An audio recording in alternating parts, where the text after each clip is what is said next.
I am her like her daughter. So, and thank you very much for inviting me for this. So, without much further delay, I would continue to the topic that I want to talk about briefly. So, if you give me permission, then I can start presenting the slides. Yes, you may start your side from your side. Okay, thank you.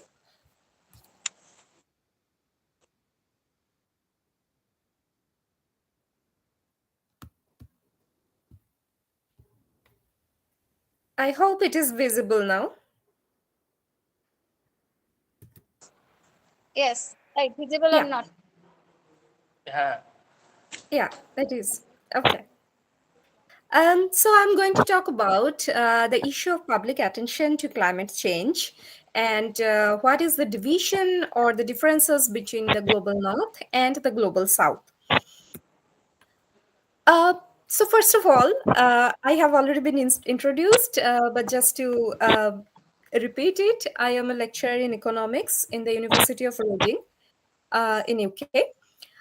What I will basically focus on in this talk is how public attention or why public attention is important to the problem of climate change and how the media in the north, in the global north and the global south act differently in projecting the issues about climate change and how important it is for our everyday life and overall the country's well-being.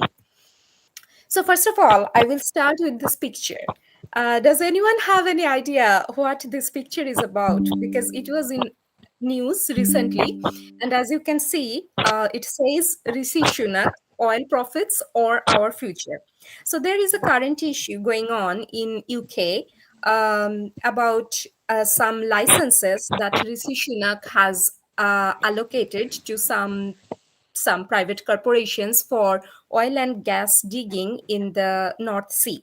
Now, as all of you know, that is very harmful for the environment because there will be a lot of emissions and also a lot of hazard in terms of marine lives.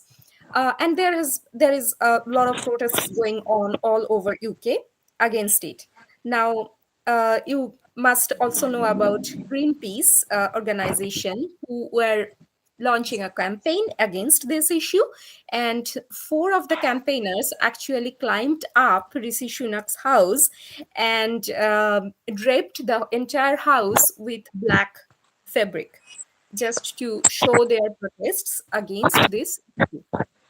Now, this is an event of trying to attract public attention, right? Because whenever these things come to the media, more people get to know about it. Maybe there were many people who were not aware of this license allocation, of the harmful effects of the oil and gas explorations. But after this event, since the media is covering it, many people will get to know about it. So that is the importance of media coverage because it brings more public attention to the issue. Now, why public attention is important? So, first of all, in order to fight climate change, we need some institutional initiatives. So, just attention is of no use, right? What does institutional initiatives mean? They mean many things. Especially, they would include policymaking on part of the government, strict monitoring of whether those policies are being implemented correctly or not, investment in protecting and preserving nature, and obviously prioritizing environmental concerns in industrial and market activities. Sorry, is there a question? Okay. So now, just like in markets, there are two parties on two sides, right? So on the customers are or the buyers on one side, which is the demand side, and then on the supply side are the businesses. Now, how these two parties deal? So the customers are paying prices to the business, and in turn, the business will supply the customers with goods and services. So that is how market works. Similarly, When you look at the public sector, there are voters who will vote for the government or who will show their electoral support. In turn of what? Uh, in turn, the government will create and supply. I'm calling it supplying with policies and governance for the well-being of these voters, right? So basically what we are doing here is we are looking at the public sector just in parallel with the private sector. So in the private sector, the buyers are the customers and the sellers are the business enterprises. In the public sector, the voters are the customers basically, whereas the government is the supplier. So the government is, they have to supply the public or the voters with good policies and governance, uh, and in turn they will get electoral support from the public. And that is where public attention comes in. The policies and governance are guided by public demand, just like the goods and services are supplied in the market. So what goods and services will be supplied in the market is determined by what the public wants, what what goods or services are demanded in the market. Similarly, governments also try to direct their policies um, so as to meet the preferences of their voters, right? That is why public attention to environmental issues can be instrumental to make unwilling authorities and people who are responsible for the governance to take policies that will be supportive of the environmental cause. That is why public attention is important. Now, we go to a theoretical construct which is called the issue attention cycle. It was described first by Downs back in 1972, which says that there are different phases through which a media coverage will go. So, how media coverage of some issue creates issue attention. That is what is the proposition of this theory. It says that there are five distinct stages. The first stage is the pre problem stage, when there are only a few experts in the country who are aware of the problem, but not the common public.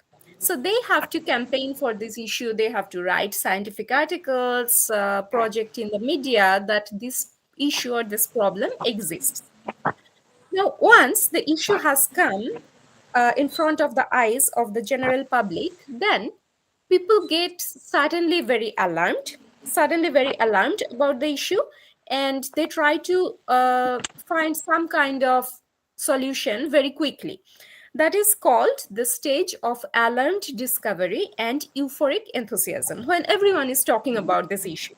So, just just to give you an example, currently we all of us know that there is a very sad issue that is being talked about everywhere in the media. Uh, and everyone suddenly wants to find a quick solution to this problem that is happening in the universities. You know what I'm referring to, right? Um, so this is a state of euphoric enthusiasm when people want to somehow solve the issue very quickly. And then comes the phase where people realize the actual cost of the significant progress. So, in order to make some progress in the said issue that I was referring to, there need to be a lot of administrative changes. Academic institutes need to be more aware and concerned about the issue. They have to take certain concrete steps like forming committees, increasing student support, and so on. So this will be the stage of realizing the costs of significant progress. And then there will come a stage of discouragement when this cost of making progress will discourage some people from talking about it, because people will understand, okay, this is a long term issue, this takes many steps, so we have to wait. So the euphoric enthusiasm then comes down. And then finally, there is the post problem stage when people have stopped talking about the issue, and the issue is lying in the background basically. So it only comes again in the limelight when another incident provokes this issue. right? Um, are there any questions? Okay. So, here there is a difference between global north and global south regarding how these different stages come into effect. So, firstly, in the global south, there are fewer experts in climate issues, and there is less research support in terms of research infrastructure, ambience, as well as research budget.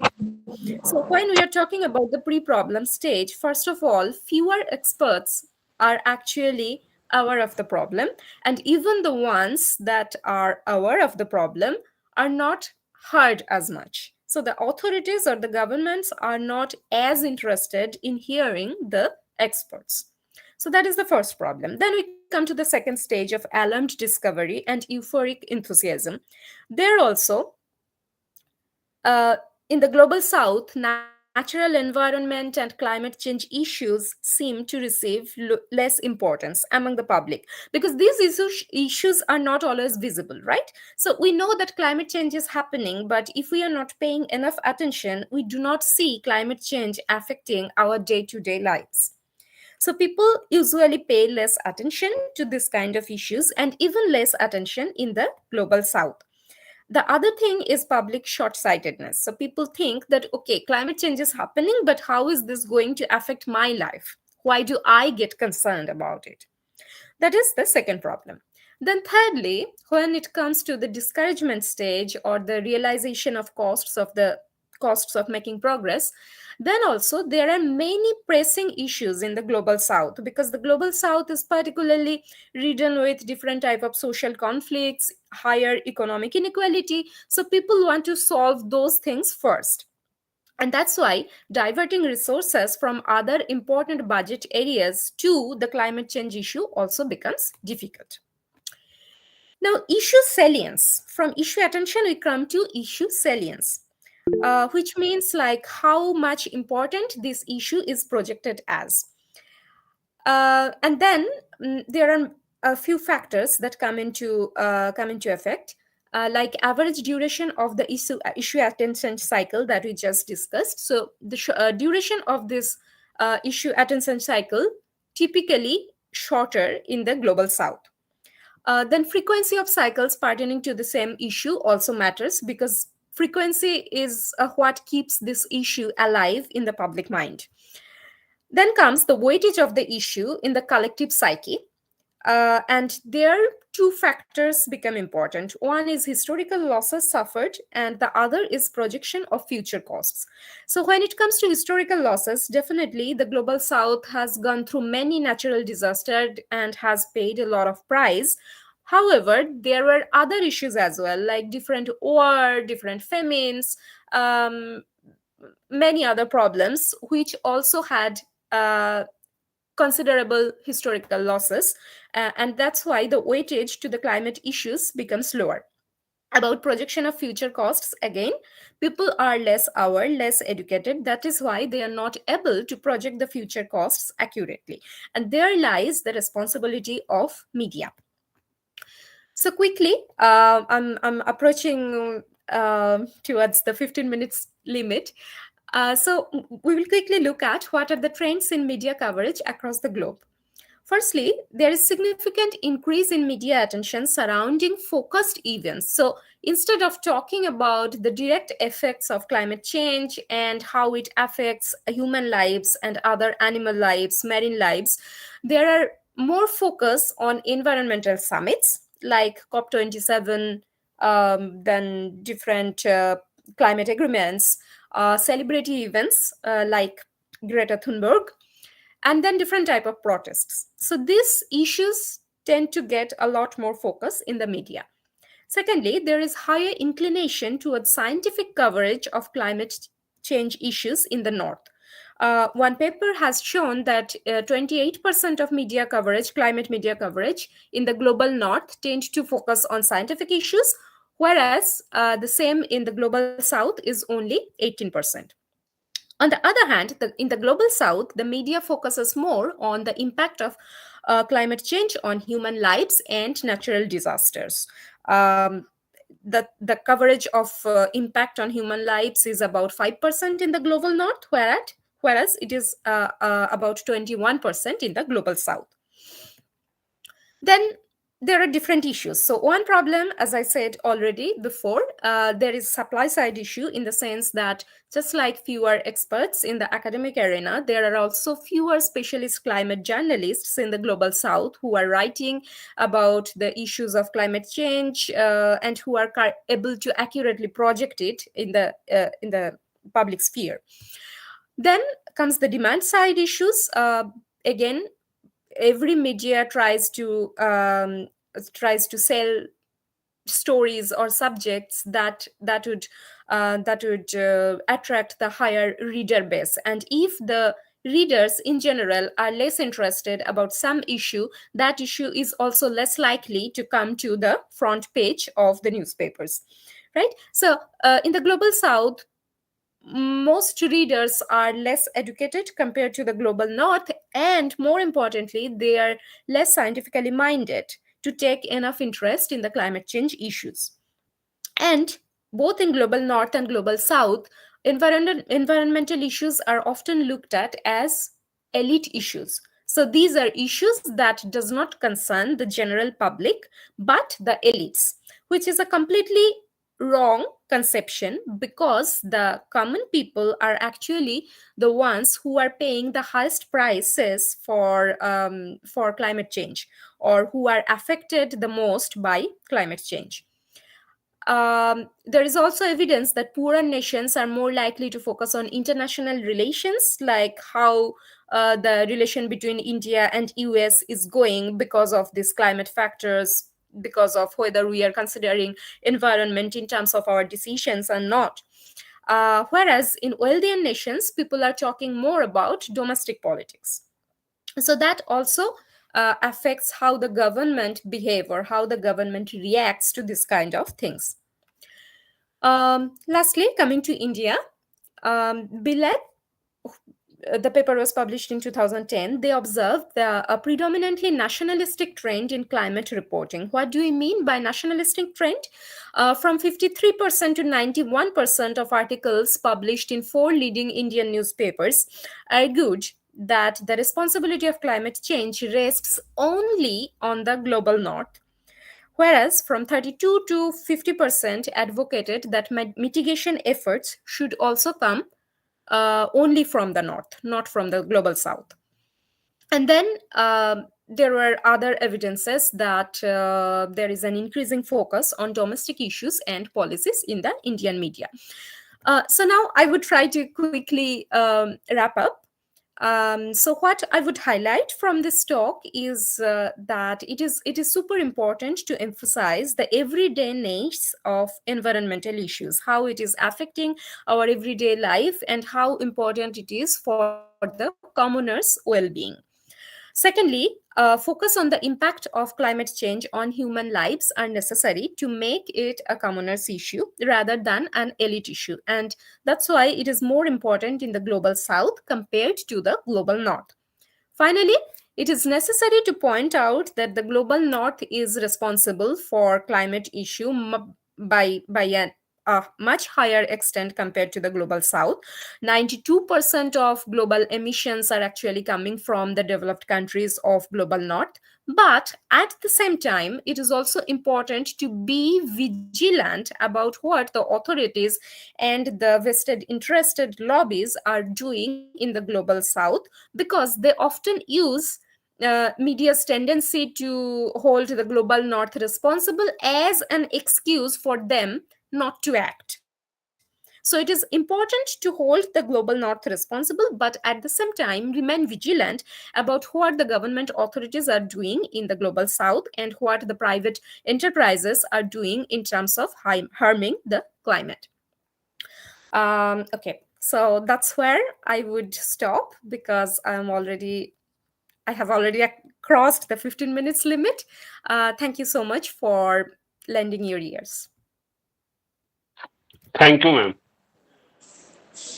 Thank you, Dr. Anisha Mukherjee, for her very nicely presentation about public attention to climate change North South division within a scheduled time, though it is a very uh, interacting topic, and we gain so many new things from Dr. Mukherjee's speech, especially how public attention will help us, why public attention is important, what types of public support is essential, what types of loss in the climate change, especially historical, cultural loss by many through natural disaster. So, what are the same issue are important.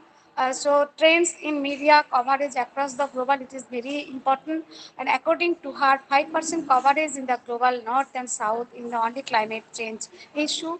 So the interaction relationship between UK, USA, another country for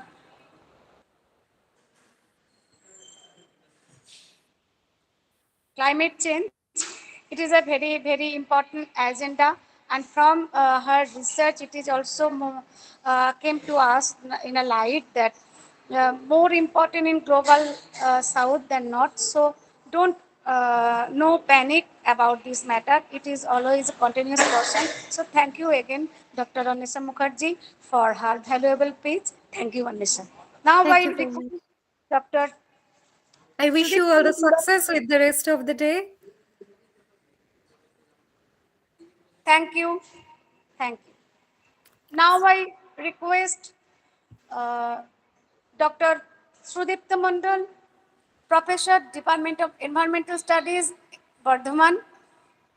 We are very honored to say some about Sudipta Mandal by our co-chairperson Manavendra Das.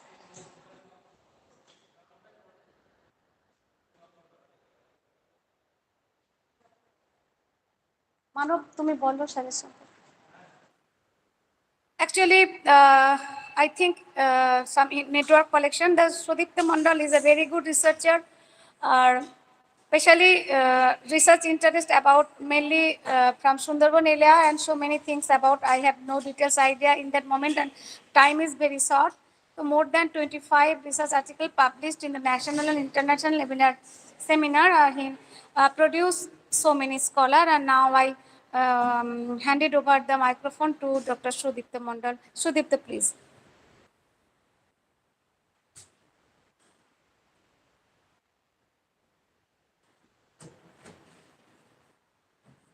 Hello, Sudipto.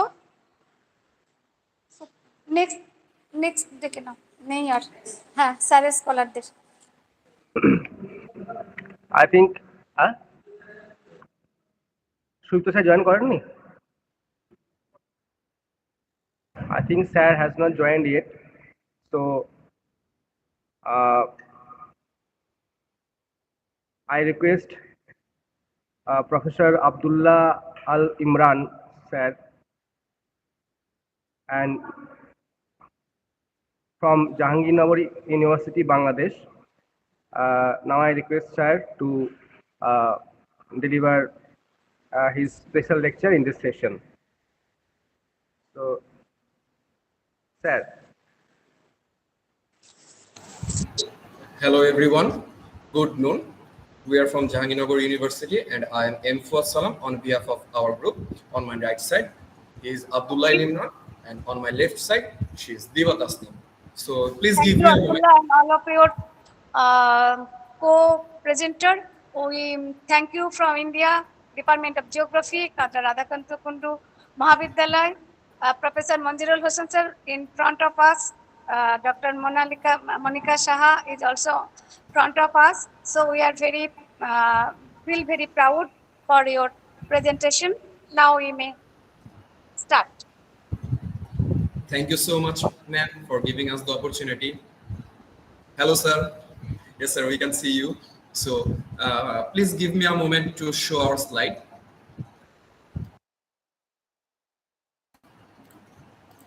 Abdullah, you please may complete your presentation within 5 minutes. It is our request for very short period duration. That's why you kindly complete within 5 minutes. Yes, ma'am, sure. Thank you. So Can you please watch my slide?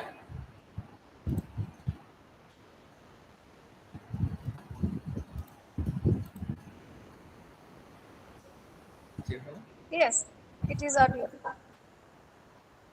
Okay, thank you, ma'am. Let me get started. So, Okay, no.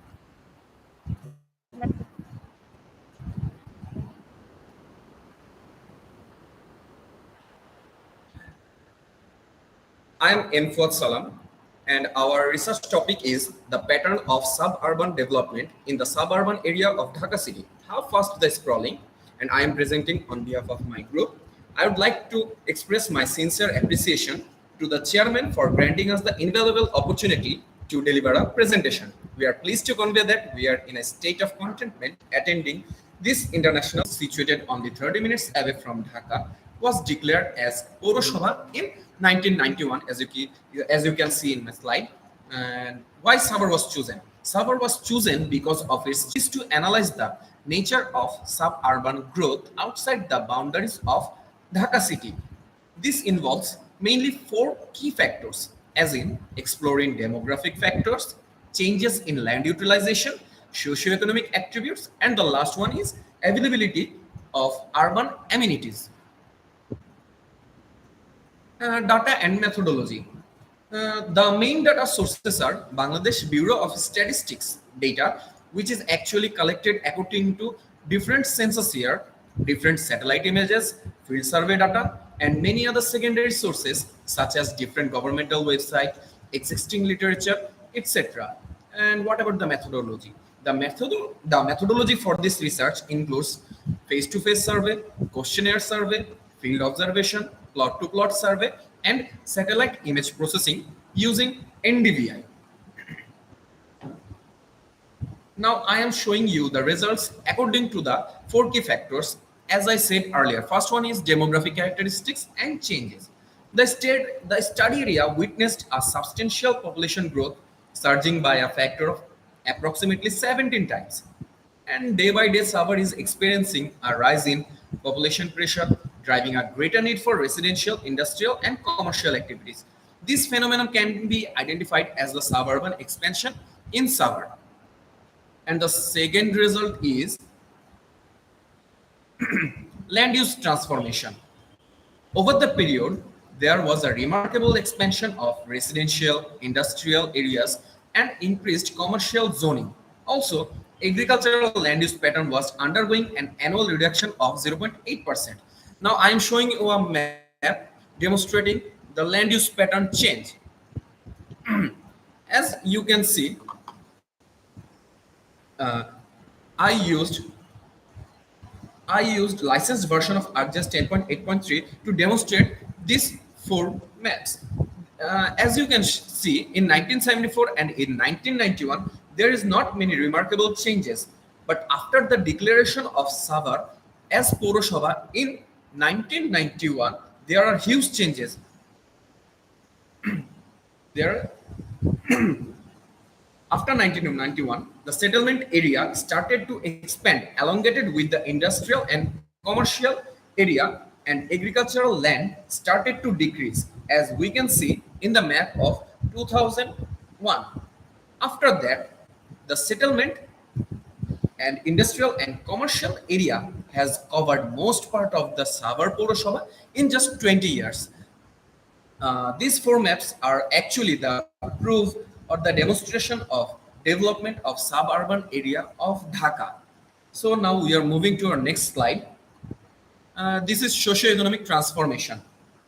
There are huge positive socio-economic transformation of this suburban area. Literacy rate are increased by 76%. People started to lose their interest on agricultural activities. Nowadays, only 26% people are engaged in agricultural activity.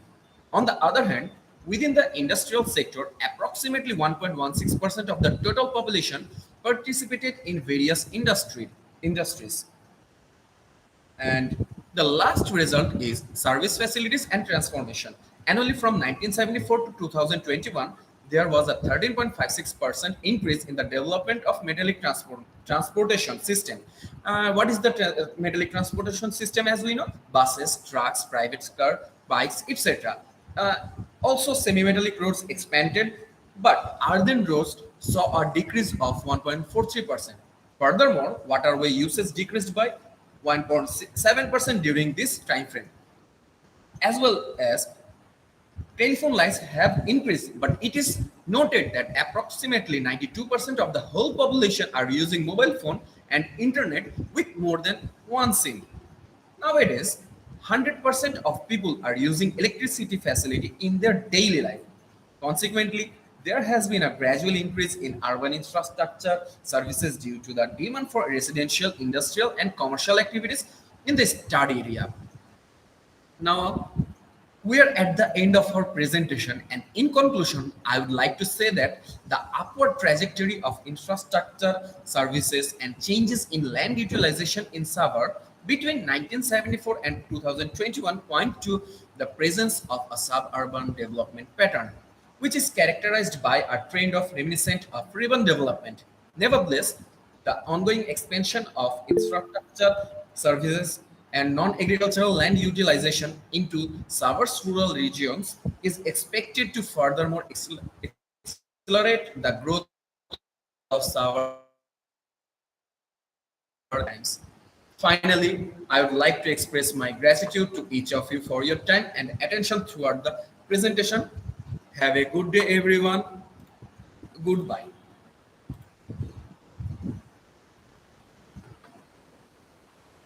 Thank you uh, for your very interesting paper. We learned something about the continue increasing sprawl of Bangladesh and the surrounding city from your lecture and finish within a stipulated time. To thank you all three.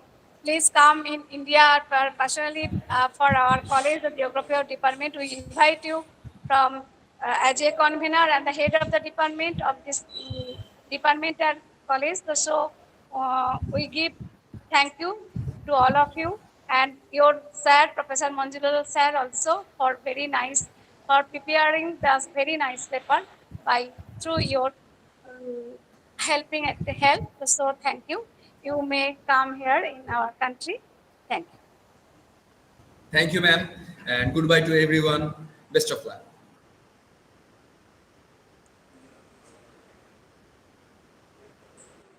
Uh, Actually, I want to say to Dr.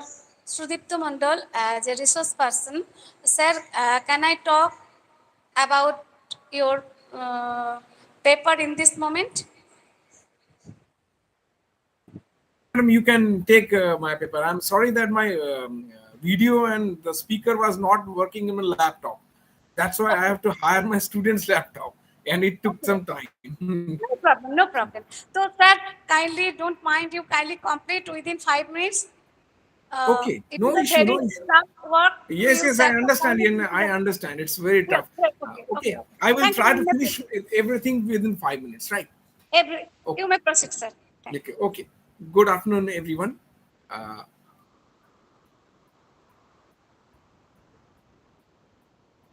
I would like to present my presentation. Uh, share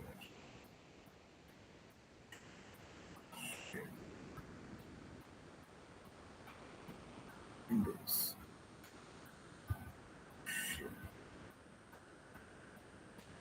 Is the slide and my voice is clear to all of you?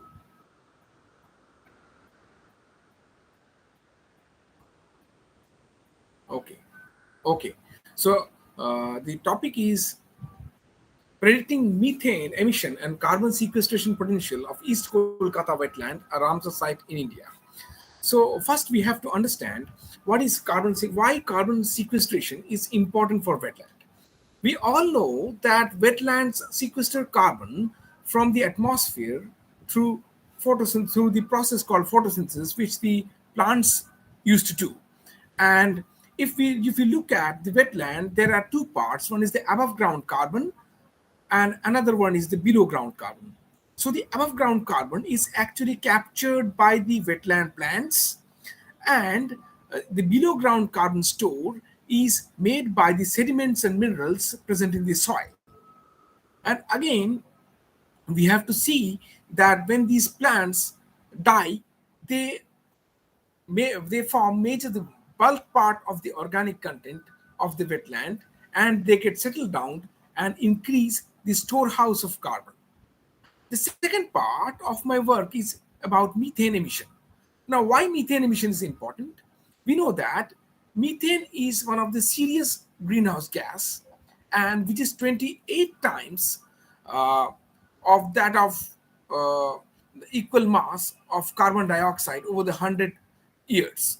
And again, methane emission is very important in wetlands, because you know that in a wetland there is always anaerobic condition, and methane emission is evitable, and through different processes like evolution, diffusion, or microbial degradations, the methane emission occurs. Now, methane is utilized by the methanogenic bacteria, methanotropic bacteria, and again, when this methane get oxidized, it changes into carbon dioxide. This carbon dioxide is again returned into the atmosphere. So here, our objective is to calculate or to estimate the net balance of carbon uh, of East Kolkata wetland, which is one of the important Ramsar area. Now let us move to the next slide.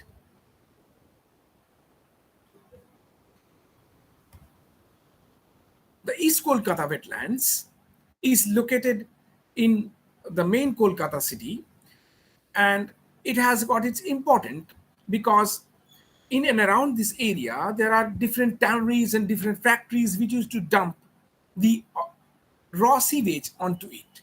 And using this particular sewage, the farmers in and around used to go for fish farming, agriculture, and horticultural activities. Now, this has got importance in terms of fishery and aquaculture. So, the methods which we have adopted in this work is that we have collected the soil samples on the monthly basis for the whole year of March 2021 to February 2022. And again, we have collected the gas samples or methane samples by directly from the field. We have used the gas tight syringe to collect the gas by inserting an opaque box within the wetland itself, and using that syringe we extract gas and we put it in the Tedler bag and then transferred it to our lab, where we have the multiple gas analyzer or GHG analyzer, and we have measured that in a meter square what amount of methane the wetland is generating.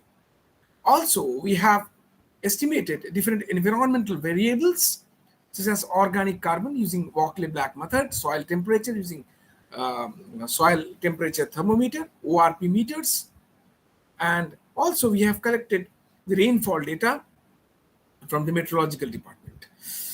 Again, we have estimated the carbon. There is an equation through which we have estimated the carbon sequestration potential of this wetland. And finally, we have analyzed sensitive parameters using ANN model. Let us come to the results. If you look at the result of soil organic carbon, you will find that it is mostly high during January, December, and lower during the May, June period. The soil temperature is higher during the April, May, June period. The soil pH is higher during the winter season. Similar way, the average rainfall is higher during the monsoon season. The atmospheric pressure is higher during the winter season, and it is not oxygen reduction, but it is oxidation reduction potential, which is higher again during the January, February, December, January, February. We have seen the spatial distribution of soil organic carbon, soil temperature, soil pH, average rainfall, and atmospheric pressure and oxidation reduction potential of this whole wetland. And also, we have predicted the methane emission of this particular wetland and the carbon sequestration potential of this whole wetland. So in this case, we have actually selected 7 sites throughout the study, and the different locations. We have 3 to 5 replicas there for our estimation. Let us move to the ANN model, where you can see for the methane emission, the rainfall data is going to be the most sensitive parameter. And for the carbon sequestration, the atmospheric pressure is going to be the most sensitive parameter.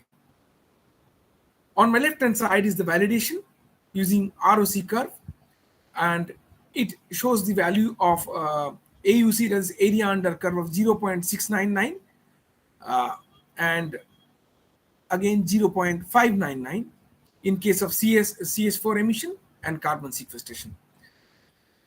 On my right hand side is the predicted value of net carbon sequestration of the whole East Kolkata wetlands, where you can see that whatever amount of carbon is sequestered by the whole wetland, and whatever amount of carbon in terms of methane it is emitting, and whatever is left over is the net carbon sequestration potential of this wetland. So on its eastern side, on its northern side, it is very high. On the southeastern side, it is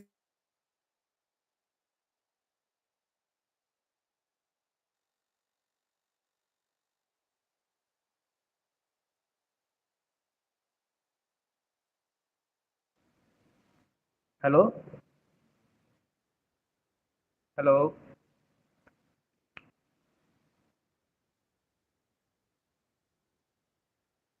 hello, sir শুনতে পাচ্ছেন? Hello, net চলে গেছে মনে হচ্ছে।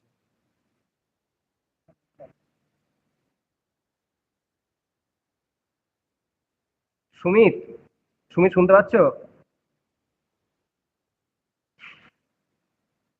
সুমিত?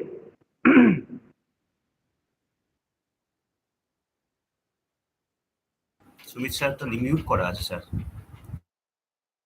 আচ্ছা, আমার ভয়েসটা কি শোনা যাচ্ছে? আমি অডিবল? হ্যাঁ স্যার, হ্যাঁ স্যার, হ্যাঁ স্যার, শোনা যাচ্ছে। হ্যাঁ, শোনা যাচ্ছে। আচ্ছা, তাহলে স্যারের নেটওয়ার্ক বোধহয় কিছু সমস্যা হয়েছে। ডিসকাউন্ট হয়ে গেছে স্যার, ডিসকাউন্ট হয়ে গেছে স্যার। হ্যাঁ হ্যাঁ হ্যাঁ, ওকে। স্যার জয়েন করলে ওনার যদি আর কিছু বক্তব্য থাকে তাহলে আমরা অবশ্যই শুনবো। Now I am requesting Pranoti Sarkar from Assam University. Are you present, madam? Pranoti Sarkar. Yes, sir, I'm present, sir. Okay, madam. So you can now share your PPT and start presenting. Thank you, sir. And please mind it, time is very short, so finish within 6 minutes. Okay. Okay, sir.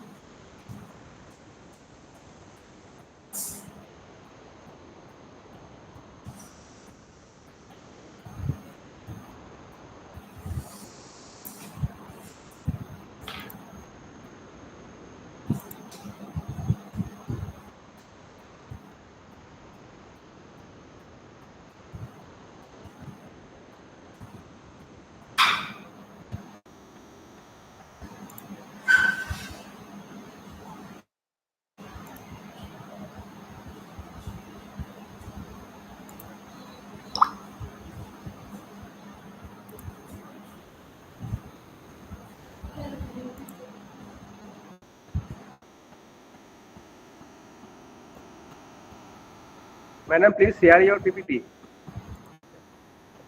Yes, sir. Sir, my screen is visible. No, not yet. It's not visible yet. Yes, yes, yes. Now it's visible, ma'am. Okay, sir. Okay, sir. Very good afternoon to everyone present here. Today I'm going to present a paper title entitled Quantitative Morphometric Evaluation Using Geospatial Techniques in the Ranganadi River Basin, Lakhimpur, Assam. So table of content here: introduction, objective study and methodology, result discussion, summary and references. So as you all know, my study is basically based on fluvial geomorphology and morphometry. So fluvial geomorphology means that study of any form and function, stream, etc. So it is the object of study not only individual channel but also entire drainage system. So morphometric analysis means it is a quantitative measurement and mathematical analysis of landforms. So my objective of this study is that analysis evaluate the morphometric parameter of Ranganadi River Basin for different planning and scientific work. That basin is basically situated in the state of Assam. So in the state of Assam, in Lakhimpur district, that the basin is situated in the north bank of the river Brahmaputra, the district bordered by Siang and Papumpare district of Arunachal Pradesh in the north. So this is my study area map. My methodology I have adopted for this study is that the Carcoset Dam to 30 meters spatial resolution, which is acquired from Bhuvan website, and Survey of India topographical map also used for extracting the morphometry parameters and watershed. All parameters are calculated in GIS.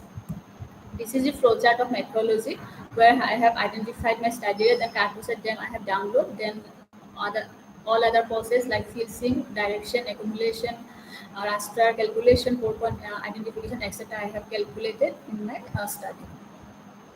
So first aspect is here I have calculated all the aspects such as linear, aerial and relief aspects. So my linear aspect in first one is stream order. So Ranganadi River Basin carried by applying various parameters. So it is a river consists of fifth order. Highest order is fifth order we have found. I have found in my study. First order stream consists of 76. Then second order stream is 21. Third order stream is fourth, and last order and fourth order stream is second. So this is the map of stream order of Ranganadi river basin. Then bifurcation ratio I have calculated here that Ranganadi river basin bifurcation ratio is calculated to 2.9, which denotes that basin surface is a rolling basin and topography is low. So we can found here that basin is in young stage. So I have calculated all the aerial aspect of morphometry such as basin area, basin perimeter, drainage density, drainage texture, stream frequency, form factor, circulatory ratio. So total basin area is here 616.7 square kilometer and basin perimeter is 106 kilometer. And drainage density we have calculated here 0.04 where the density is very low. Drainage texture is 0.9, then a stream frequency is 0.1, form factor 0.9, circulatory ratio 0.6, elongation ratio 1.0, the landscape ratio 0.2, row coefficient 4.3, shape index 1.1, fitness ratio 0.2, texture ratio 0.7, drainage intensity 4, and infiltration number 0.06. Then shape factor 1.0, basin relative perimeter is 5.8, length of overland flow 12.5, constant of channel maintenance 2.2, compactness coefficient 1.2, circulatory ration 5.8, mean basin height 22.3. So drainage density here, this is the map of drainage density where I have classified very low drainage density to very high drainage density. So it varies from less than 1.5 to more than 7. So drainage density is higher mainly in the northern upstream of the basin. Then absolute relief of the basin I have calculated here. So highest absolute relief of this basin is more than 160 meter. I have calculated and classified into different zones, different categories, and area I have calculated here. So more than high absolute relief consists of 3.56 square kilometer, which is consist in the upstream of the river basin. This is the map of absolute relief of the Ranganadi basin, river basin. Then relative relief I have calculated here. Minimum relative relief is less than 30 and maximum relative relief here more than 150. So area, all the categories I have calculated based on this very low relative relief area is 23.5 square kilometer, then low relative relief, then moderate, then high, then very high relative relief. This is the map of relative relief Ranganadi river basin. Then I have again calculated calculate the dissection index. Dissection index is a ratio of maximum relative relief to the minimum absolute relief, or it is ratio between relative relief and absolute relief. So here maximum relative dissection index is more than 1.20, and area is covered 0.11 square kilometer. Very less area is covered by dissection index, high dissection index. So here this is the map of dissection index of Ranganadi River basin. Then hypsometric curve is one of the important parameter of the any river channel, that it shows this that useful for understand stage of cycle of erosion, that basin is in which stage. So these are more useful to describe distribution of elevation across a drainage basin area or an area of land. So it is obtained by plotting relative area versus relative height. So in my Ranganadi river basin hypsometric integral, I have calculated 49%, which indicate that river is in stage of maturity. So this is the curve. One is from relative height h by h, and another one is relative height in percentage. So both the hypsometric curve I have calculated here in this relative basin. So this is profile. Also profile I have calculated from DEM, watershed I have extracted from a digital elevation model for watershed. So here I have divided longitudinal profile from river source to river mouth, and this is the profile graph of Ranganadi river basin, wherein the upstream of the basin is elevation is very high comparing to lower basin, lower stream of the basin. So this is a cross profile. I have Ma'am, taken please 4 cross conclude. profile of the basin.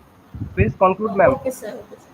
So this is the okay, sir. Okay, sir. So this is profile map. So this is slope map I have calculated here. Then this is ruggedness index map I have calculated. Then stream power. Then topographic index, and then last one is sediment transport index.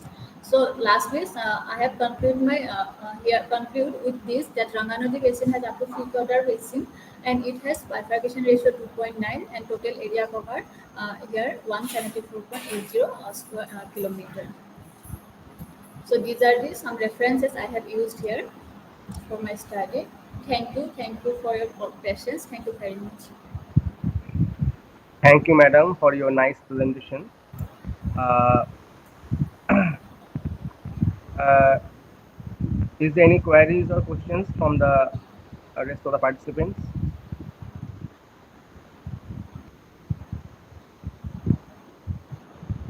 Okay, so we are going to the next presentation. Dr.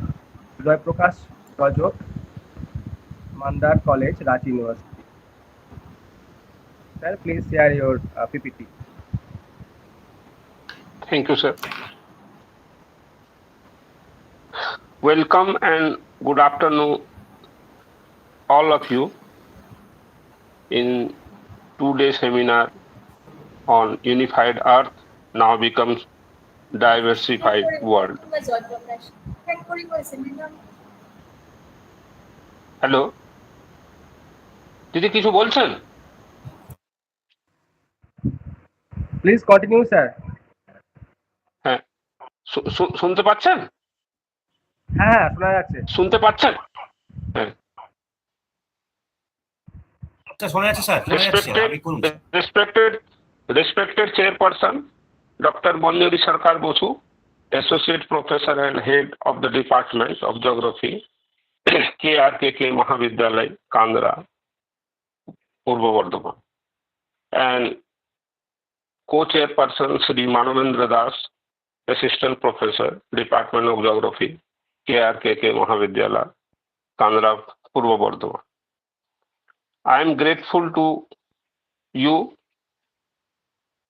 because you have given me the opportunity to present my paper in this international seminar. My topic is Impact of Human on Environment.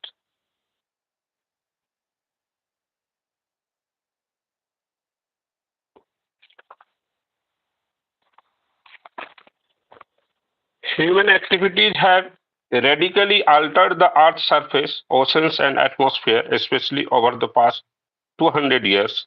which reminds the current generation of the warning by Malthus that unrestrained population growth would eventually be limited by fixed natural resources.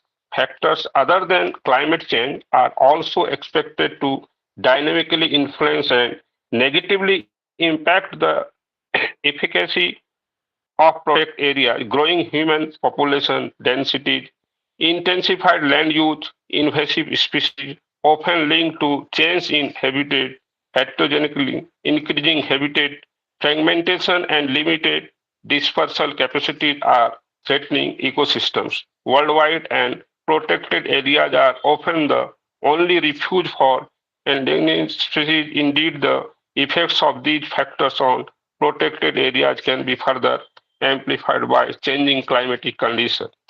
Man-induced mortality of birds caused by electrocution with poorly designed pollution power lines has been reported to be an important mortality factor that could become a major cause of population decline of one of the world's rarest reports.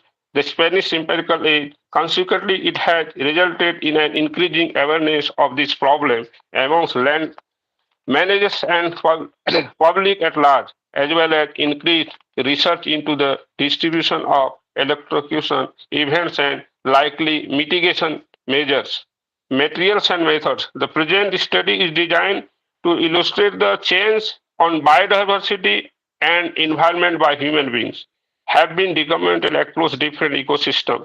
I documented all possible impacts of human beings on environment.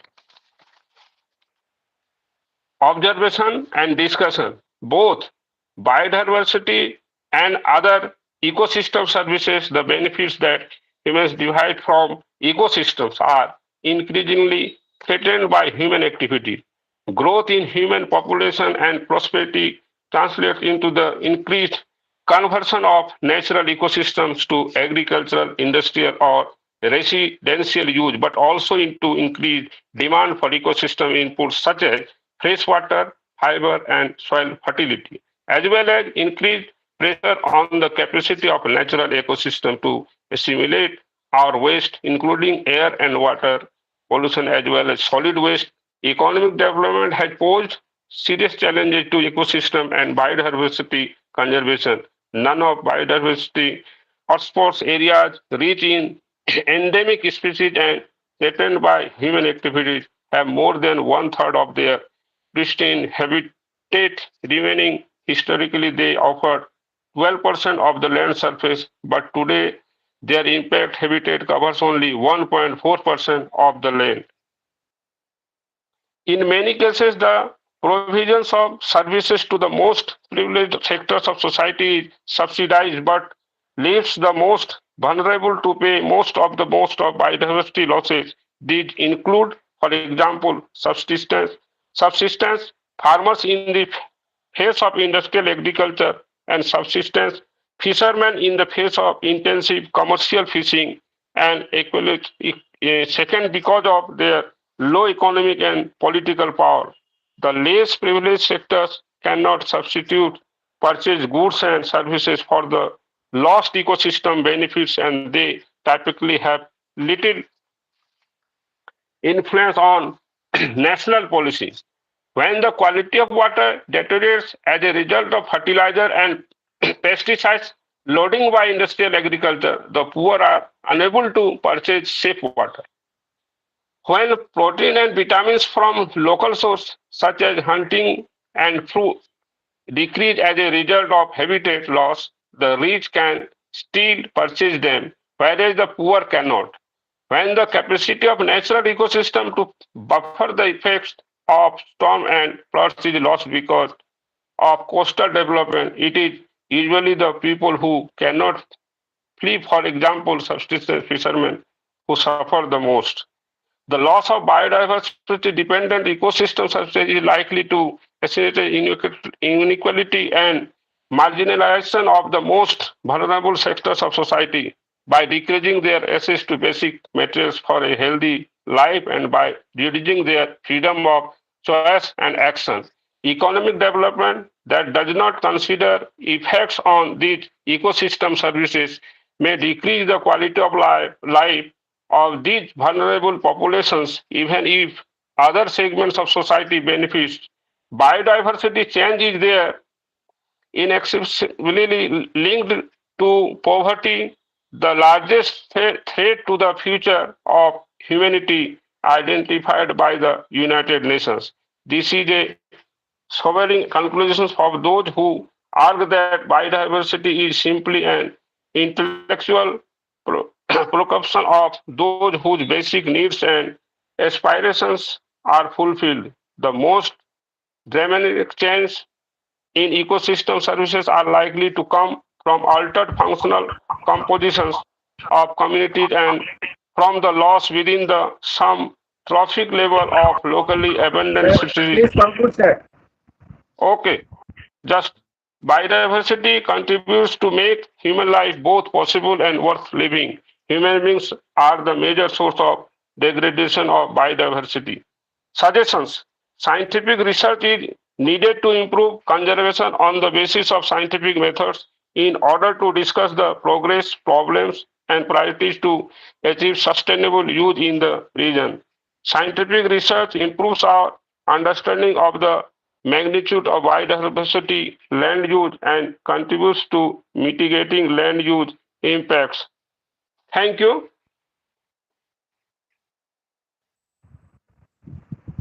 Thank you, Dr. Jaiprakash Rajok, for your nice presentation. Uh, so, is there any queries or questions from the audience?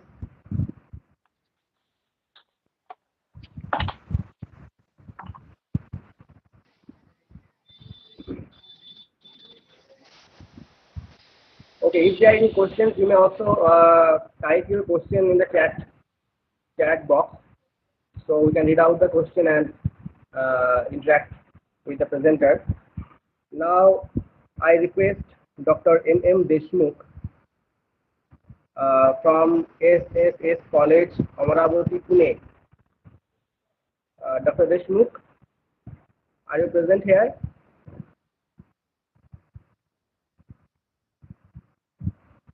Dr. M. Deshmukh from Pune.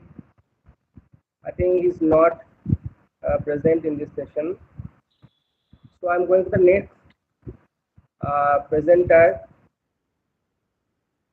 Monisha Pathak, Assam University. Yes, sir.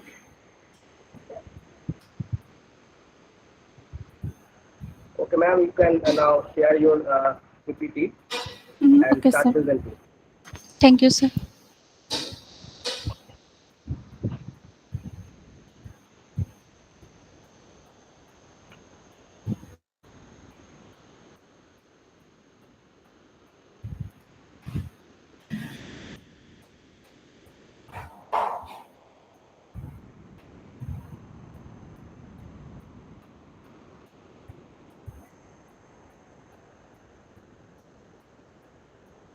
Good afternoon, respected ma'am and sir.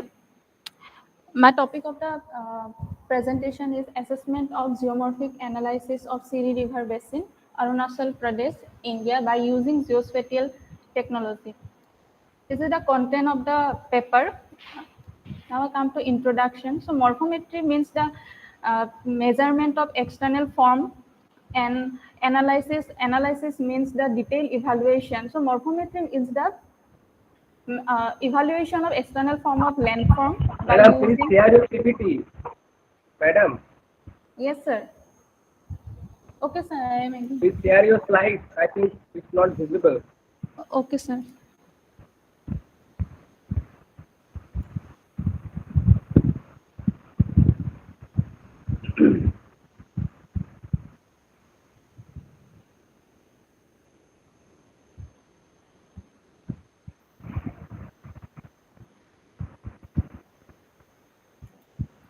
So my slide is visible.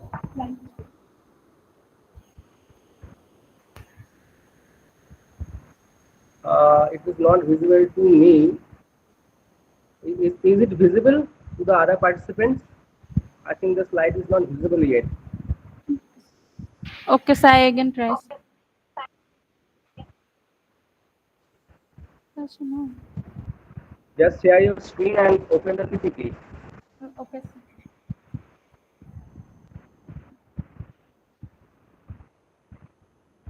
Enter, enter.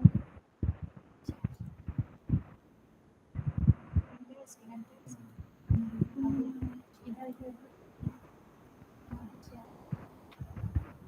अभी करो এই শুরু কোথায় হলো?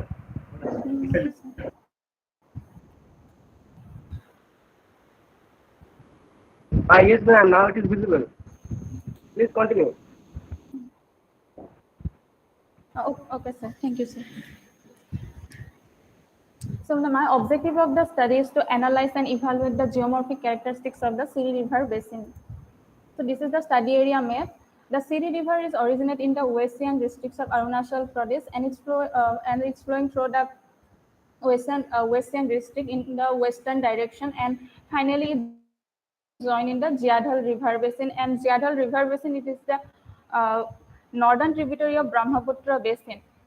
And the total area of the basin is 176.53 square kilometer. This is the flow chart of the methodology. So in this study, I have used the extracting the watershed and calculation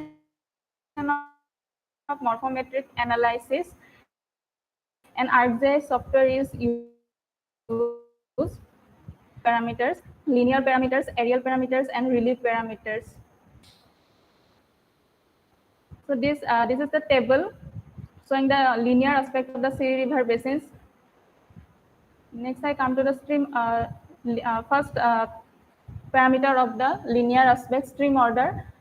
So the stream order of this is the Siri River basin is a fourth order river basin, and the maximum frequency found in the first order stream. This is the map of the stream order map of Siri River basin, and the Stoller method is used to analyze the stream order of the Siri River basin.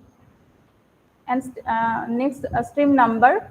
So the table showing the stream number according to the stream order of the basin. So total number of the stream order is 155, and the stream length. So this is the table of the stream length. Here it is showing the stream length according to the stream order of the basin. The total stream length of the basin is 192.18 kilometer. Next, I come to the bifurcation ratio.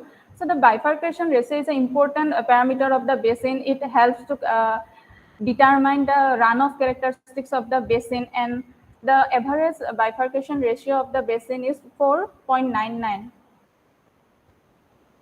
This is the aerial parameter of the Siri River basins. Here I have shown the results of the different morphometric parameters of the basins. This is the map of the basin area. So total basin area of the basin is Siri River basin is 176.53 square kilometer, and the basin parameter, total basin parameter of the Siri River basin is 67.87 kilometer, and infiltration number is the 1.07, and the infiltration number of the basin indicate that the rate of infiltration in the Siri River basin is low, and the runoff is very high due to the high relief of the basin. Next, Leminsky ratio. So the ratio is ranges from 0 to 1, and the Siri River and the ratio of the Siri River basin is 0.59, which indicate the shape of the basin is more or less circular. Next, form factor. So the form factor of the Siri River basin found 0.42, and it represents the shape of the basin is mainly circular. Next, circulatory ratio. Circulatory ratio of the Siri River basin is 0.47, and it represents the circular shape of the river basin. Next, rock coefficient.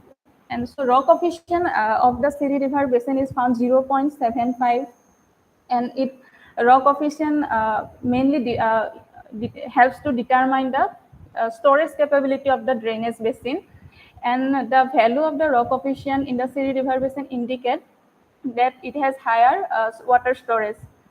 Next, length of overland flow. The length of overland flow of the Siri River basin is 0.40, and it represents the high presence of high relief in the river basin, and the infiltration of the river basin is low. This is the table of relief aspect of the Siri River basin. So I have calculated the various relief parameter of the basin. First, the absolute relief, next relative, dissection, ruggedness, slope, and the profile, longitudinal cross section, and hypsometric curve.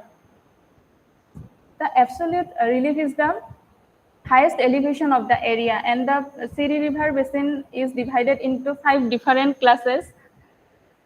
So this is the table showing the area, and according to the category of the absolute relief, very low absolute relief is found in 70.24 square kilometer, and very high absolute relief found only 0.63 square kilometer, mainly in the northern part of the Siri River basin. This is the map of absolute relief map of Siri River basin. Next, relative relief. Relative relief is the difference between the maximum and minimum elevation of the landscape, and it helps to determine the steepness of a particular landscape. So this is the table showing the area according to the category of relative relief, and a very high relative relief is found in the northeastern part of the Siri River basin. So this is the map, and very low relative relief is found in the central part of the river basin. Next, dissection Please index. conclude, ma'am. Okay, sir.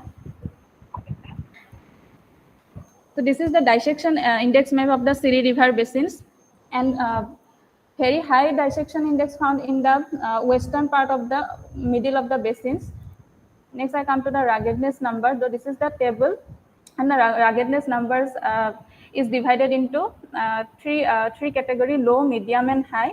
So this is the map of the ruggedness index of Siri River basin. Next, slope. Slope also divided into 5 category, and this is the map of the slope map of Siri River basin. Next, I come to profile. So profile, mainly two types of profiles. Profiles I have drawn here. One is cross profile and longitudinal profile.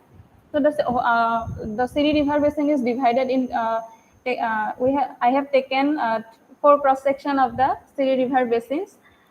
So these are the cross profile of the Siri River basin, and this is the longitudinal profile of the Siri River basins. So from the profile, it is found that in the western part of the Siri River basin is the elevation is very low compared to the other part of the Siri River basin. So I come to the conclusion part.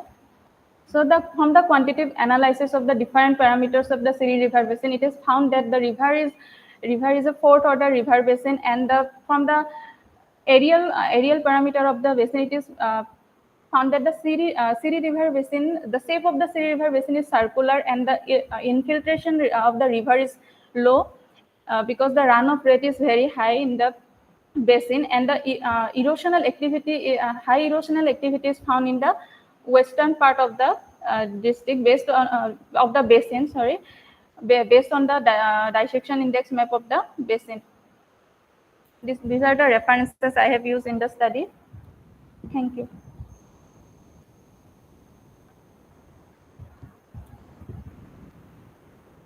Thank you, madam, for your presentation. Uh, if anybody has any question, you may ask. You can also type in the chat box. So, our next participant is Shonku Ghosh, Assam University. Yes, sir, I'm present. So I'm presenting my screen, sir. Okay.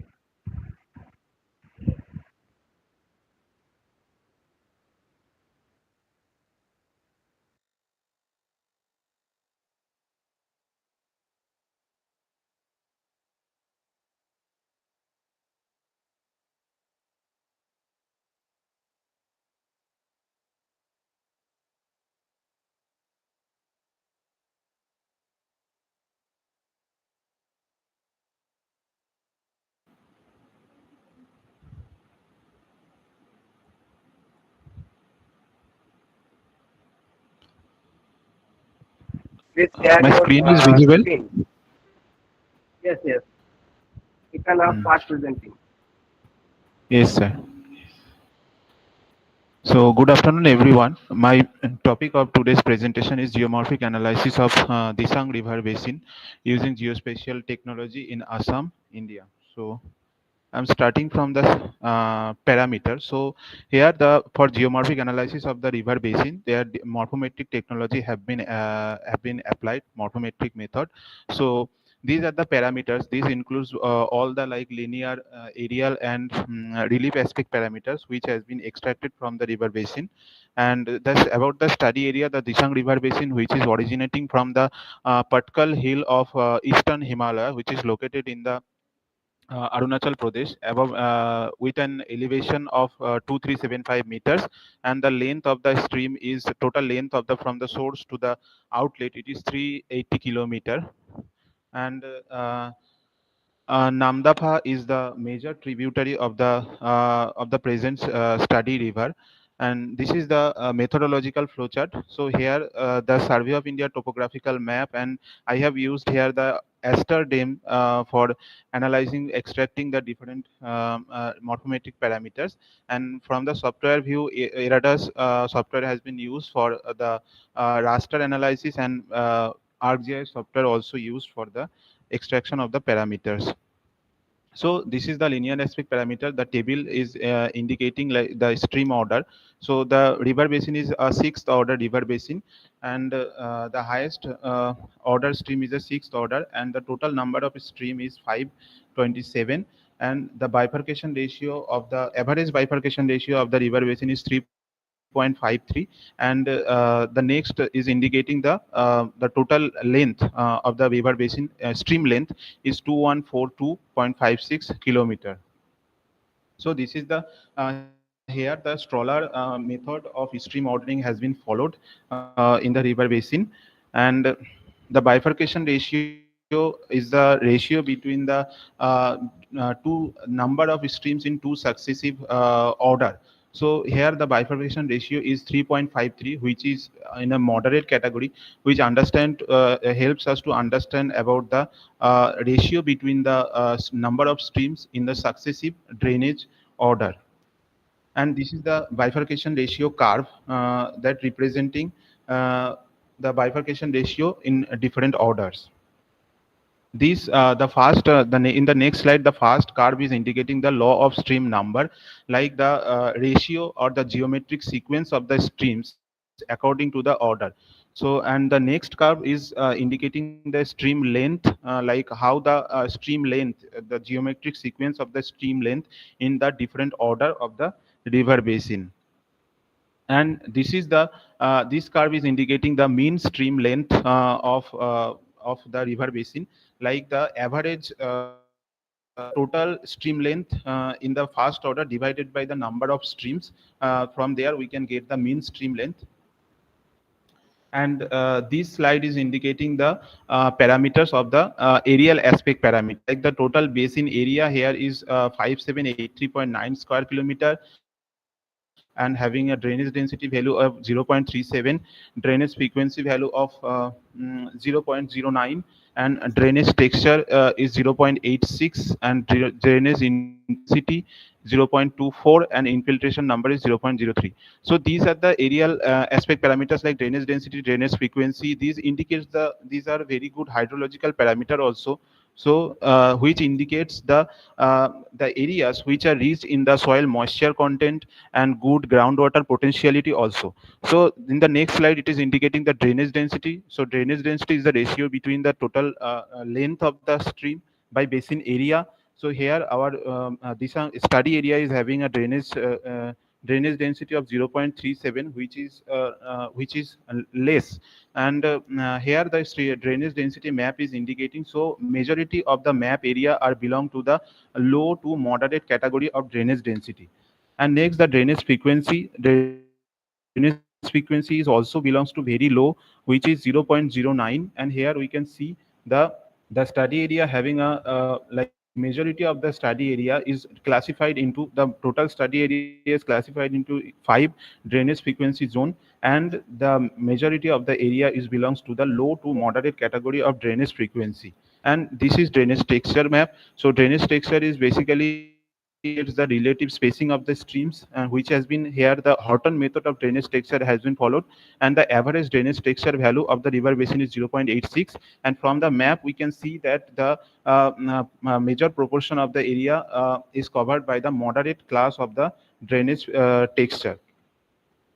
And the infiltration ratio is basically the ratio between the drainage density and drainage frequency, which indicates the infiltration potentiality of the river basin. So this having a inverse relation, like the less the value of the infiltration number, which indicates the higher potentiality of infiltration. So here our value of infiltration number is 0.03, which is very less. And from the map also we can see that the entire basin is belong to the less infiltration number.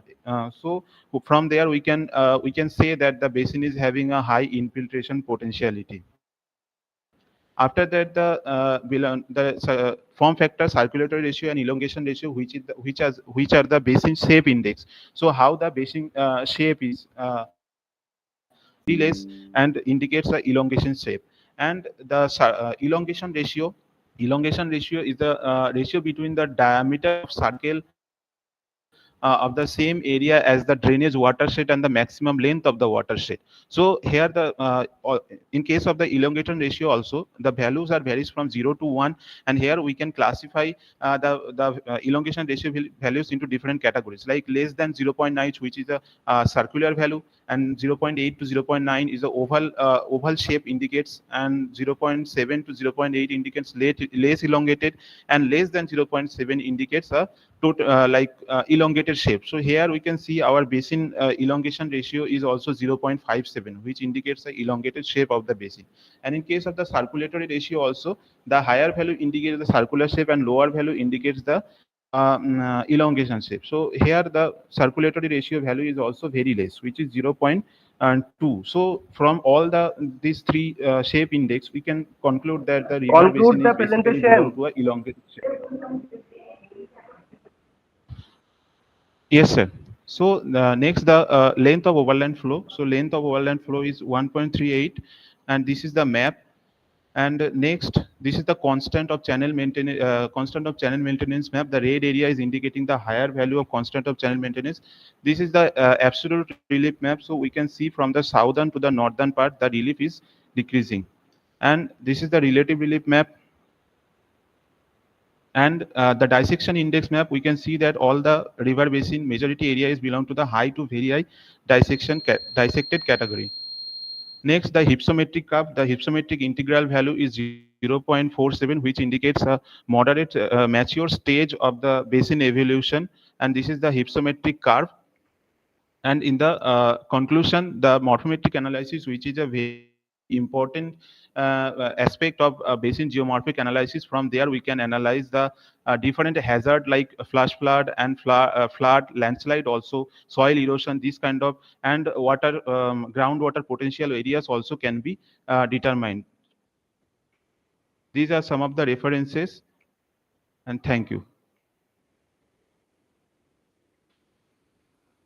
Thank you, Shanku Ghosh. I request all the presenters to please Thank you, kindly sir. conclude within the scheduled time, because we have short. We are actually lacking the time. Uh, okay. Now the next presenter, Mohito Das and Sneha Swarup, Mogul University. Yes, sir. Present here. Please conclude within 6 minutes. Okay. Okay. Okay. Okay, Now sir. start sharing your screen.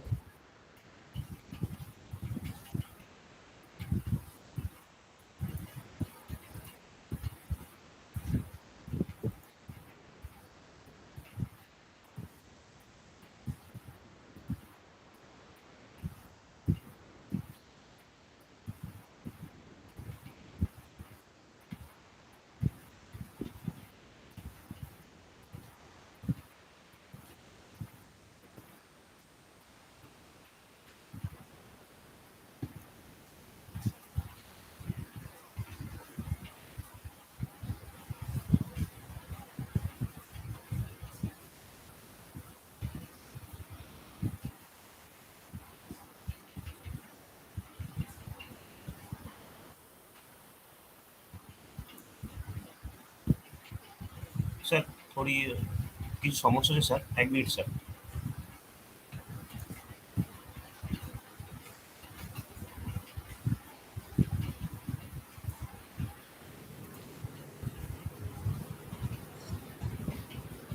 Uh, yeah, sorry. Okay. Can you proceed? There is something technical problem. No problem. It's proceed with the topic and complete it. Ma'am, আমি প্রেজেন্টেশনটা হচ্ছে সমস্যা হচ্ছে, আমি বলছি এমনিতেই। Ecotourism and sustainable development of Sundarban in West Bengal exploratory study. Abstract ecotourism in means of the environmentally and the responsibility of the travel and the protection of the soil, sustainable and well-being of the local people. And Sundarban is one of the forest region of West Bengal, and because after the hardly and access of the drinking water, health and education service, and the limited resource as base, it is the region from the illegal wood cutting and fishing and processing and the steel and academy making at the high challenge of the established ecotourism. Introduction. Ecotourism and the understand and the environmental response of the travel and relatively understand undisturbed natural area, whether the uninhabited and the uninhabited, it is the usually under the some kind of the environment protection. This paper concentrates of the existence of the future impact of the ecotourism and the Sundarban.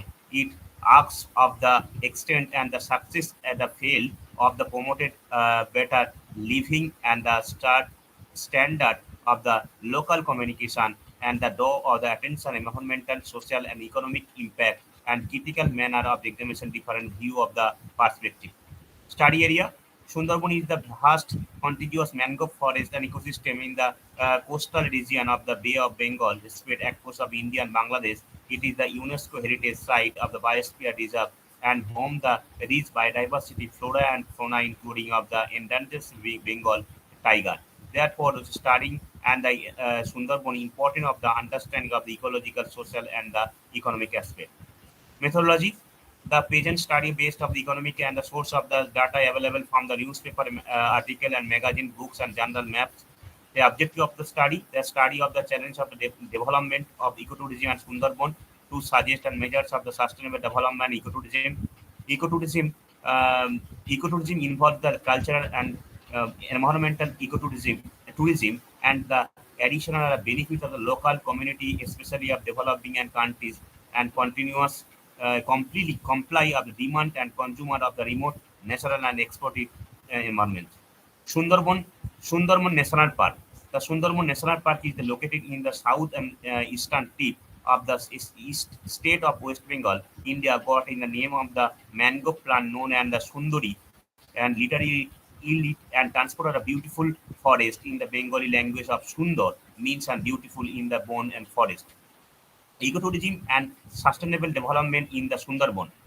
The forest development of the West Bengal state and the world largest mangrove delta in the Sundarban is the potential paradise of the ecotourism. There are the two resorts and the Sundarban Dali is the island and already of the time influence of the some of the ecotourism principle, one of the Tora Eco Resort and the second of the Sundarban Jungle Camp. And Tora Eco Resort originated of the Bali Natural Club, with of the founded of the 2003 with the help of the health tourism of the operator. Critical social and aspect of the ecotourism Sundarban concerning the ecotourism and sustainable development. Critical critical economic aspect of the Sundarban and concerning ecotourism and the sustainable development. Critical marketing aspect of the Sundarban considering of the development. State of the problem and the Sundarban considering ecotourism and the sustainable development in terms of the um, employment of all the people, and the ecotourism project of the Sundarban is not fulfilled their promises and the included resident and communities in the project of that is the living of standard effect of the decent and paid work of the people work of the resort. Findings. The Sundarban is the unique of the fragile ecosystem of the host and the whole and largest mangrove forest and one of the inhabited of the tiger. the support of the rich and biodiversity of the flora and fauna, the provide of the various ecosystem millions of people. Um, the sustainable development is the process of meeting of present needs without the compromise of the ability in future generation meet their own of the blessing of the economic and social environment aspect. Session, the conduct of the explorative study in the topic, which might have one of the review of the existing literature and ecotourism and the sustainable development of the Sundarban as well your similar cases of the tourism of countries. Conclusion, ecotourism in both changes of the area so at them positive some the employment and better than is the employment allow all the emitters have the providers all the guidelines and principle of the implements and state away. The area of the Sundarban it is the regularly and cyclone affecting the especially of the poor of the local people suffer of the most in the construction report of the hospital village benefits of the and the Sundarban without the road. Thank you, sir. Thank you, Mohitosh, for your nice presentation. Uh, is there any questions or queries regarding this presentation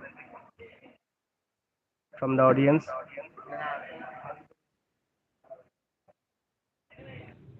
Okay. So we are going to our next presenter, Atanu Sen, Panchmura college, Bankura.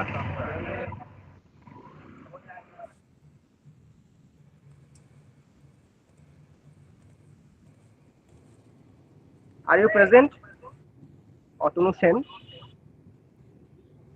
I think he is absent. So we are going to the next presenter, Debashish Sarkar from Howrah.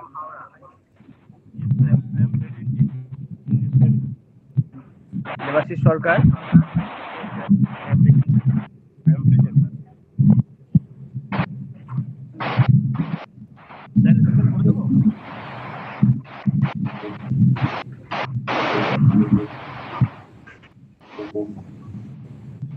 Debashish Sarkar, please share your screen.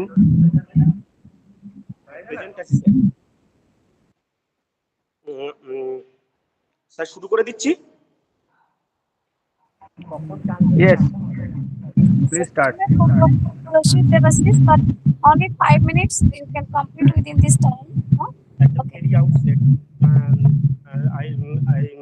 I would like to thank seminar organizing committee and here present different dignitaries present here. My topics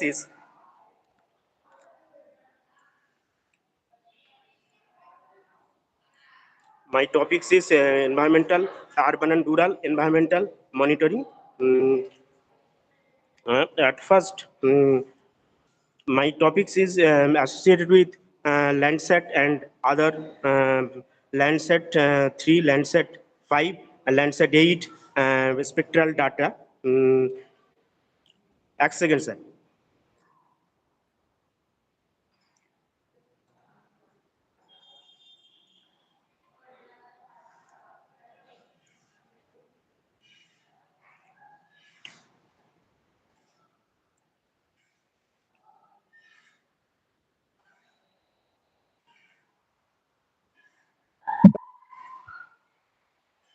হ্যাঁ Landsat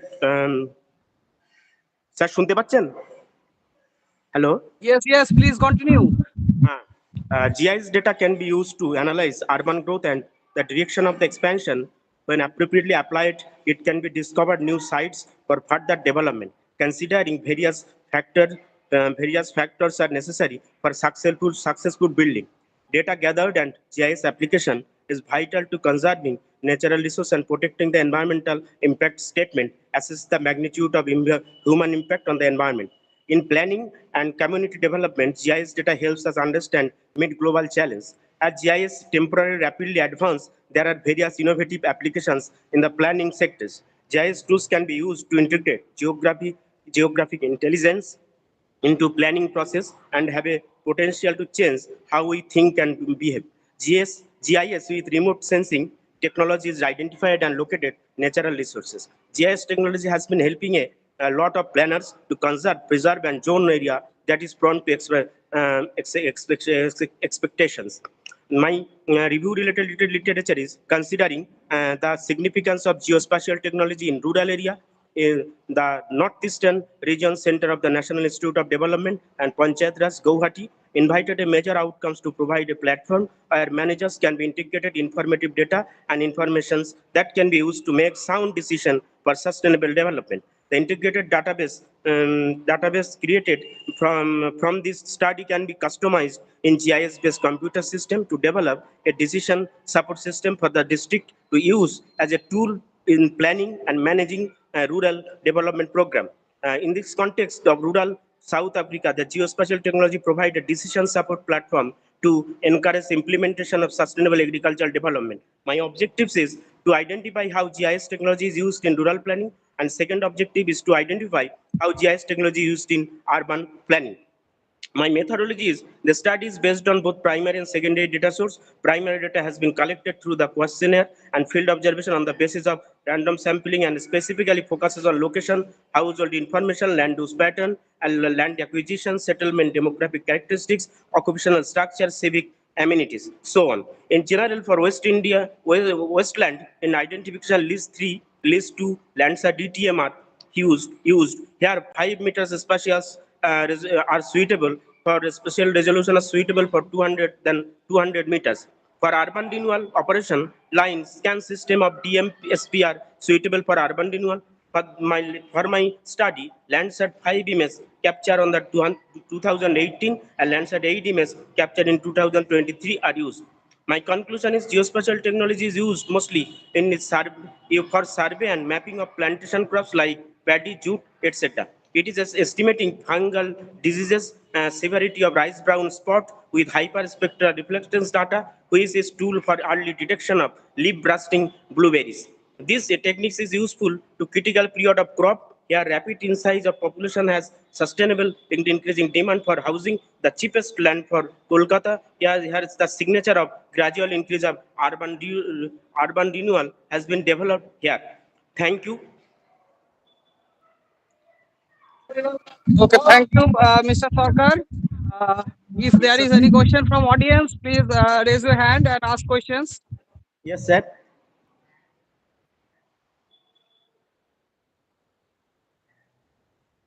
So I think there is no question. Yes, So sir. I will go for next participant. If there is present Aparesh Mondal, Mr. Aparesh Mondal is here.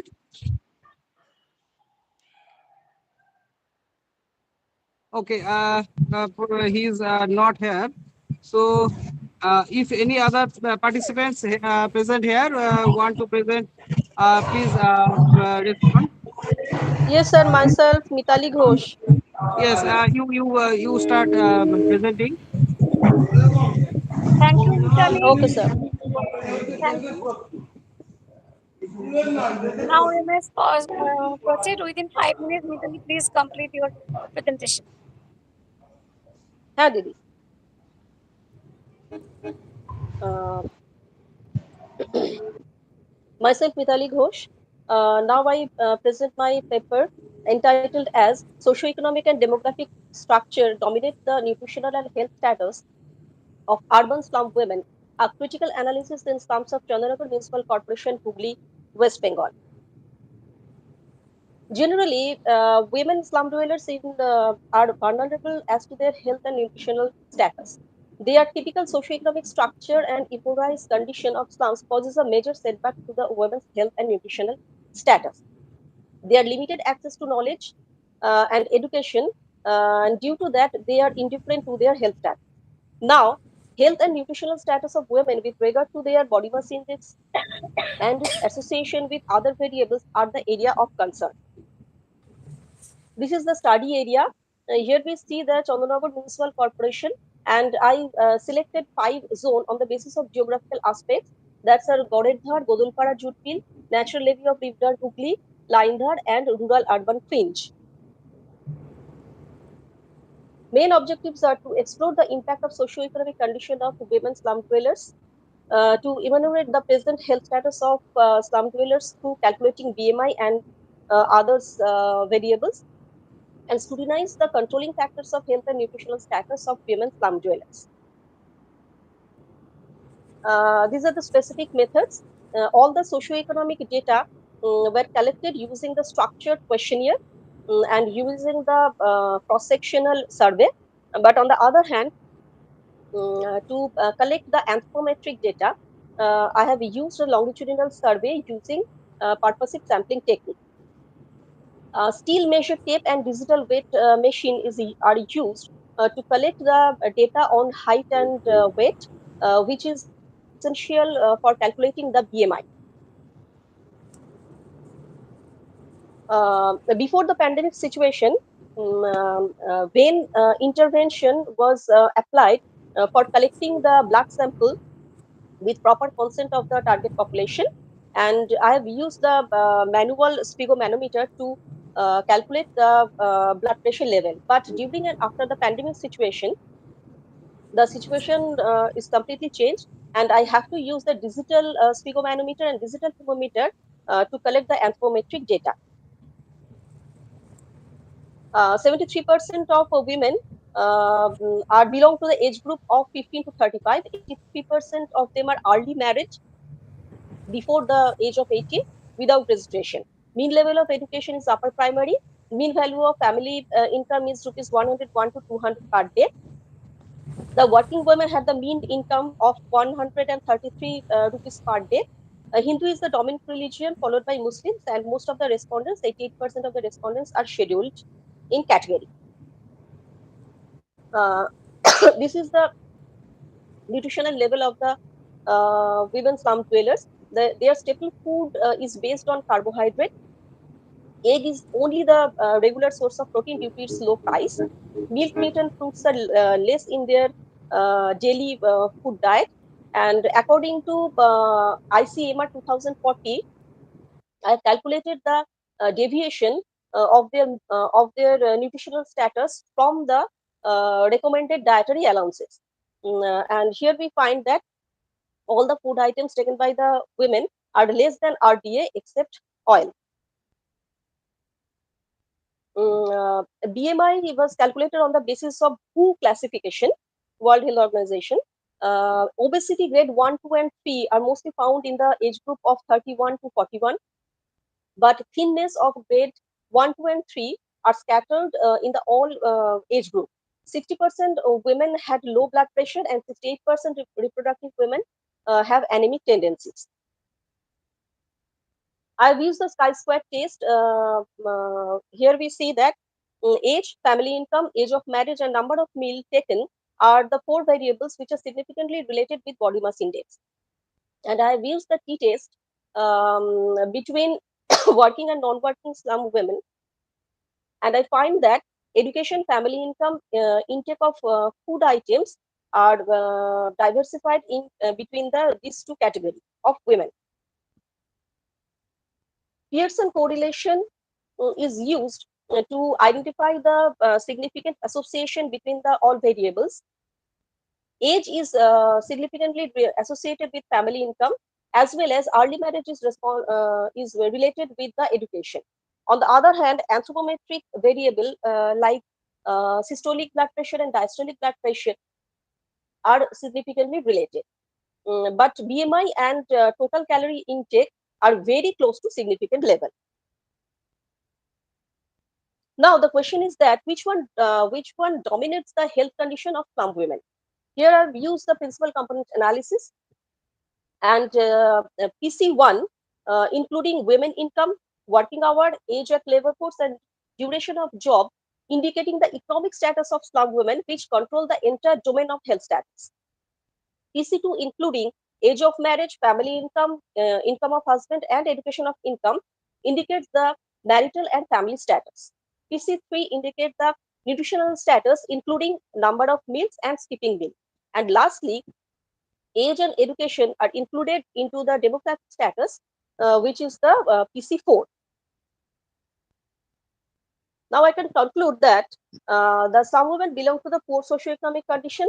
Their staple food is based on carbohydrate. BMI is significantly related with age of marriage, family income, and number of meal taken. SBP, DPP, and level of hemoglobin are not associated with BMI. Mm, and other variables, age was correlated with family income, level of education is correlated with age of marriage, and SBP is correlated with DPP.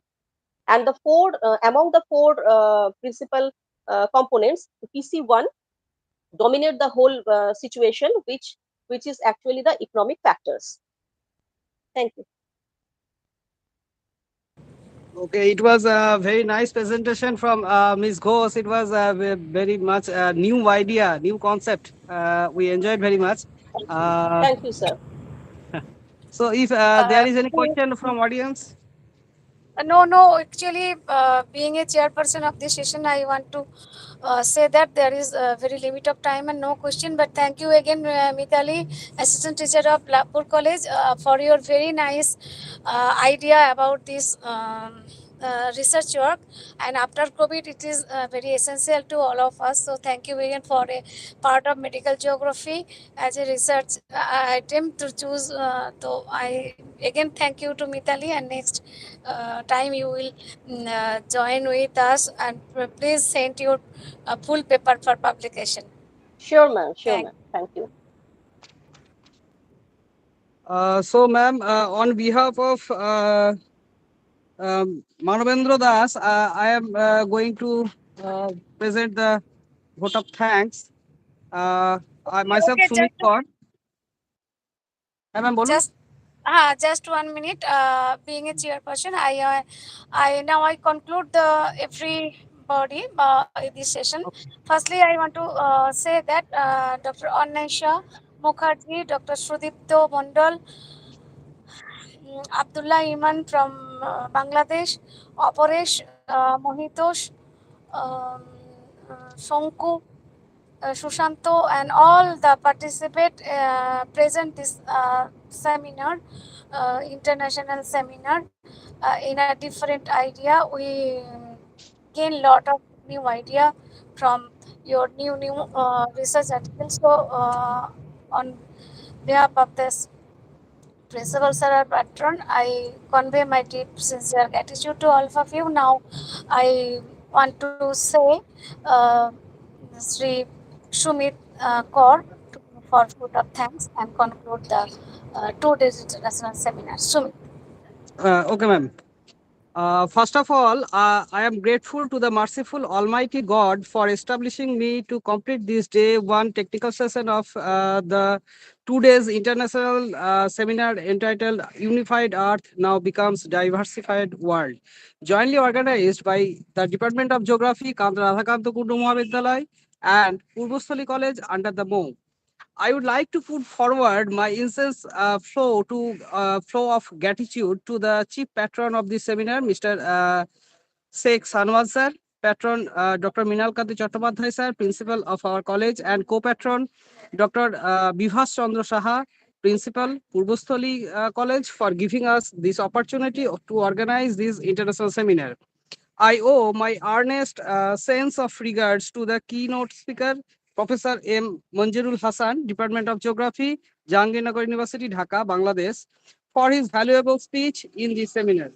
I would like to convey my regards to the chief guest, Professor Vishwaranjan Mistry, Head Department of Geography, Bardwan University, for his valuable contribution in this international seminar. I also convey my deep sense of gratitude to Professor N.C. Jana, Department of Geography, the University of Bardwan, and Dr. K.K. Das, retired senior scientist, IIRS, ISRO, Dehradun, for delivering their special lectures on these auspicious days. I feel pleased to thank Professor Dr. S. Balachandran, Department of Environmental Studies, Vishwabharati, Dr. Sushil Kumar, Department of Environmental Studies, Vishwabharati University, and Dr. Anamika Saha, Vice Principal, SKS College, Bangladesh, whose valuable lectures have been enriched this academic platform to the utmost extent. I take this opportunity to thank to the convener, Dr. Manjuri Sarkar Basu, whose uh, relentless efforts has made this endeavor a grand success. It's my great privilege to mention the names of the organizing committee members, Mr. Atanu Chaudhuri, Mr. Jagannath Pal, Mr. Deobroto Ghosh, Mr. Ashraf Ali, Mr. Shiv Shankar Pandit, Mr. Manavendra Das, Mrs. Monalisha Saha, and lab attendant Mr. Mohammad Ali for their kind cooperation and supports. I also thank to the advisory committee members of this seminar for their intellectual and proficient guidance. I especially thank to Mr. Sahbaz Ahmed Mondal and uh, Mr. Sumit Kaur for their technical supports, without which this program was not possible to conduct smoothly. Last but not the least, I thank to all of the participants, academicians, and teaching and non-teaching staffs and students for showing interest in this seminar. Thank you to all.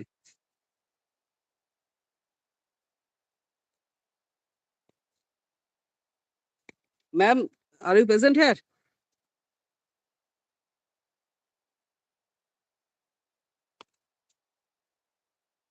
Yes, thank you.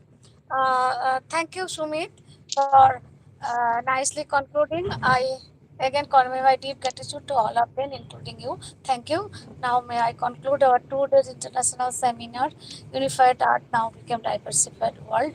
And next time, we will be meet in another seminar or composition, and we will try to publish this valuable article very soon. Thank you again.